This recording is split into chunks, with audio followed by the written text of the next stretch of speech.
Hello and welcome to Brave Little Buckaroo. I'm Tamsin and this is my special Vlogmas series, How I Do Stuff, where each day I am sharing a tip, technique or tutorial for how I do stuff. And today we're talking about unpicking or seam ripping, depending on where you were dragged up.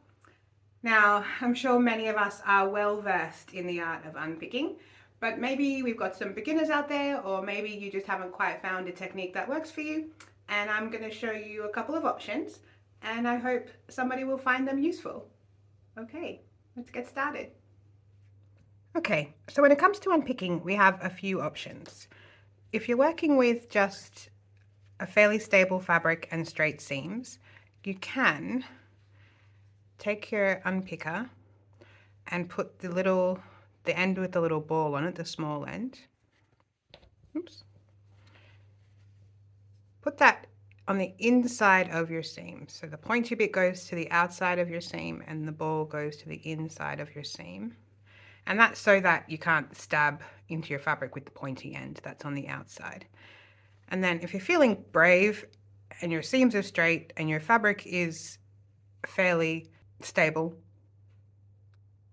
you can just push that up like that and unpick your seam. Now, that can be a little bit danger mouse because you could theoretically slip and rip a hole right up into your fabric. But that's one option. The other option is to start at one end and kind of unpick each stitch as you go. Kind of put your unpicker up there.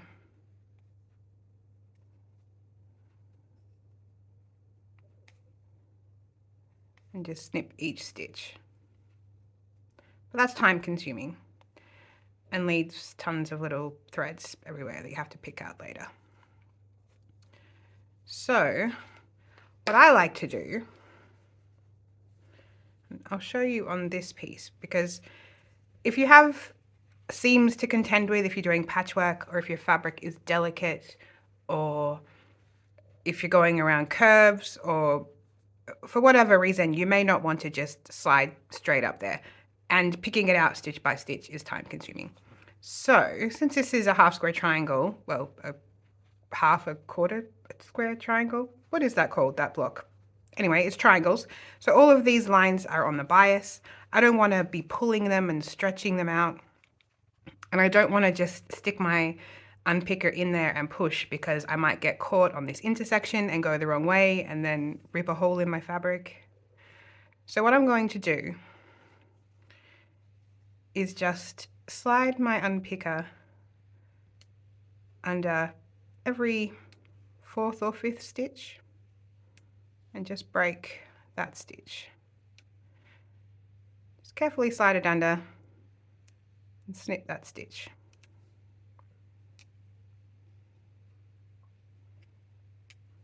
So you're not pulling anything or stretching anything.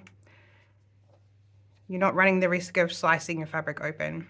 And then once you've got all those little breaks in there, flip it over, pop your seam ripper underneath that thread, and just pull it out.